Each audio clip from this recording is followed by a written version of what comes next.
I'm just gonna come out and say, your matchmaking rank is pretty much useless. You might be able to show off a higher rank when you're first getting into CS, but it'll mean next to nothing if you want to start playing in leagues or even go pro. Buckle up, ProGuides fam, because today we're going to talk about why you should never play matchmaking again. We're going over the obvious flaws in matchmaking and why you should instead switch over to another platform as soon as possible. So without further ado, let's jump right in. Before I tell you why you're better off avoiding matchmaking, let's quickly cover the main problems with it.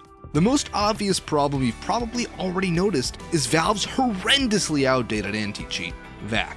It may have worked well enough 10 years ago, but VAC just doesn't cut it these days. This is mainly because of how VAC operates. VAC scans for cheats it's already been taught to look for, so seeking out any programs actively messing with your game while it's launched, but not much more. While you might just think this is a problem with the source engine, it's actually due to the outdated nature of VAC. Newer anti-cheat software such as Riot's Vanguard or Faceit anti-cheat must run in the background before even launching the game. This allows them to search for both malicious software and hardware running in the background, which VAC simply can't do. While cheating still does occur on these platforms, it's much more difficult to get away with and costly. You won't have to worry about cheaters on Faceit or ESEA, and if you do happen to find one, they'll probably get banned rather quickly. The same cannot be said in matchmaking, since players can get away with cheating for a while without much effort at all. Besides cheating, another very obvious issue with matchmaking is the tick rate. Matchmaking has always used 64 tick for its servers, and probably will forever. This basically means the server refreshes 64 times per second. If you're running on 60 frames per second, this wouldn't be as much of an issue, but with anything better, you're likely going to drop some inputs. Players using a 144Hz monitor will suffer on 64 tick, occasionally missing shots they shouldn't, simply because the server couldn't update fast enough. No matter what refresh rate you're using, you'll probably notice some inconsistency with movement and spraying as well, again because your inputs are registered much less frequently. As such, if you warm up on a community deathmatch server, your shots and movement will feel less consistent. You'll also be unable to throw any jump throw nades, since they follow a completely different trajectory on 64 tick servers. This means you'll have to learn an entirely different set of nades for 64 and 128 tick servers, and the majority of nades most pros rely on are simply unthrowable. Any fast nades on Mirage, such as the window and cat smoke from spawn, or the fast arch smokes for B-site, are simply unusable in matchmaking. These nades are crucial for team play at higher levels, and you don't want to narrow your options if you don't have to. You also can't expect Valve to add any new features to matchmaking that off-client players have enjoyed for years. If you lose a player, you're forced to play 4 versus 5 for the rest of the game, even though ESEA has proven it's possible to find a 5th to replace that player pretty quickly. Ties count for nothing in matchmaking, but anywhere else, you'll be able to fight for the win you deserve in overtime. It's evident that Valve doesn't want to fix any of these major issues, so why waste your time? Before we move on to why you should be playing off client, it's time for a brief break with our question of the day.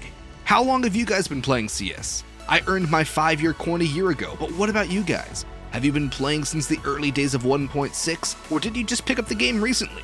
I'm curious to hear about how much time you all have been grinding, so let us know in the comments down below. With that out of the way though, let's hop back into the video. The main reason most players make the switch to playing off client has to be the introduction of leagues and tournaments. CS is an esport at its core, and playing with a team will always be way more fun than trying to get a set of random players to work together. With an ESEA subscription, you can play in qualifiers and cash cups against pro teams each week, fighting for your share of thousands of dollars in prizes. If you want to work your way up, ESEA has multiple leagues at various levels that I recommend everyone try at least once. You'll learn to play the game in a completely new way with teammates you can actually rely on. ESEA makes it easy to find teammates on the forums or through their recruitment tab, so be sure to give it a shot. If you have a group of 5 and want to compete in one-day tournaments, you can compete for free on Faceit for your share of points against other teams. Either way, you'll have to learn how to support each other and rely on much more than just aim to win. If you're planning on going pro, you'll need to prove your worth in ESEA's leagues, grinding up from open all the way to premier. It's a long process that won't happen overnight, but it's much more rewarding than simply grinding a rank. If you'd rather grind your way up alone though, both Faceit and ESEA provide opportunities for you. The path to Faceit Pro League can be done entirely alone, and ESEA's rank G and S will allow you to get spotted by top teams even if you don't have as much experience working with others. After all, pros like Walk6, Stewie2K, and Rops found their success through grinding what are called pugs on these platforms. Pugs or pickup games are the equivalent of matchmaking on these platforms, and you'll be grinding against players much better than you'll find on matchmaking. Depending on where you're playing, you could end up in games with pros like Simple or Fallen on your team if you're lucky. If you end up against them though, good luck. Of course, if you want to learn how to beat them or play like them, you can check out our courses by both Simple and Fallen at our website ProGuides.com. You'll find valuable tips on how they dominate every server they're in, not only with their aim. You can also book a session with one of our coaches if you'd rather some one-on-one tips. They can point out any mistakes you might not notice you're making and teach you how to play at a higher level. If we've already sold you on quitting matchmaking, then now you just need to decide which platform to start with. While other options exist in local regions, the main platforms you'll use are Faceit and ESEA. Both platforms offer a subscription fee, but in the case of Faceit, you probably won't need it. Faceit is generally free to play for both PUGs and open tournaments, while ESEA requires a subscription to play, but offers higher prices. Both platforms are open to players at any level, but you should keep in mind that depending on your skill level, you're likely going to start from the very bottom on both platforms' rank systems.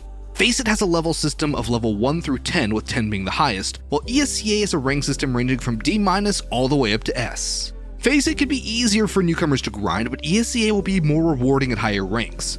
Keep in mind that you won't really need a premium Faceit subscription unless you're hoping to make FPL, so if you're just looking to play some PUGs, then head on over there. Also keep in mind that while North America seems to still have a decently active pugging scene for ESEA, it's practically dead in Europe. So if you're in the EU, probably avoid ESEA unless you have a team. If you just want to try out 128 tick and enjoy some games without cheaters, I'd recommend heading on over to Faceit and playing a few games to see how you match up with others. If you've already climbed the ranks on matchmaking around Legendary Eagle or so, you shouldn't have too much trouble on the platform, and I'd recommend trying them out to see how you're ranked. If you're doing well on either platform, then definitely look for a team or start one and open on ESEA. You'll complete against a variety of levels, and no matter what, you'll gain valuable experience playing in a completely different environment than pugging. Ultimately, playing on both platforms is the best way to go. Most people use Faceit for pugging and ESEA for leagues and scrimmages with their team, so feel free to jump between both depending on your goals.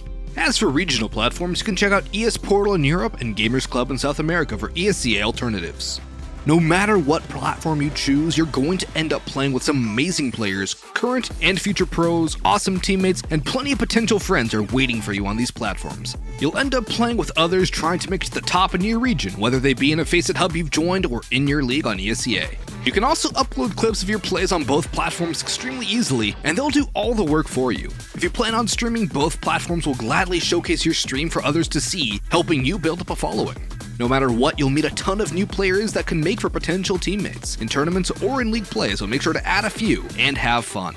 With everything we've mentioned so far, it's pretty clear that playing outside of matchmaking will help you go pro or at least become a much better player. If you do plan on becoming pro, you'll have to prove you're worthy of competing at a top level, and both platforms have you covered. On both platforms, you'll find detailed stats showing how well you perform against others, as well as your progress over time. Headshot percentage, kill death ratio, and average damage per round are all recorded for you to go back and compare over time. To get onto a team, you'll need these stats to prove yourself, so make sure you're playing pretty consistently in pickup games and look for improvement. Your stats page essentially represents your resume in Counter-Strike alongside your league history and experience in tournaments. You may be global in matchmaking, but if you're unranked off client, teams probably won't give you a shot. If you do have a team, then playing for prizes in any of the major ESEA or Faceit tournaments will show how your team sizes up to the competition. Getting first place in the Cash Cup or winning in playoffs in your league will not only garner more respect than just getting to global, but will also prove to others that you're genuinely on your way to becoming pro. At the end of the day, there's really no reason not to join Faceit or ESEA. If money's an issue, Faceit's free for anyone to play on, and either way you'll need to start playing on 128 tick if you want to go pro. Playing against cheaters isn't fun for anyone, and you'll learn much more playing against better players.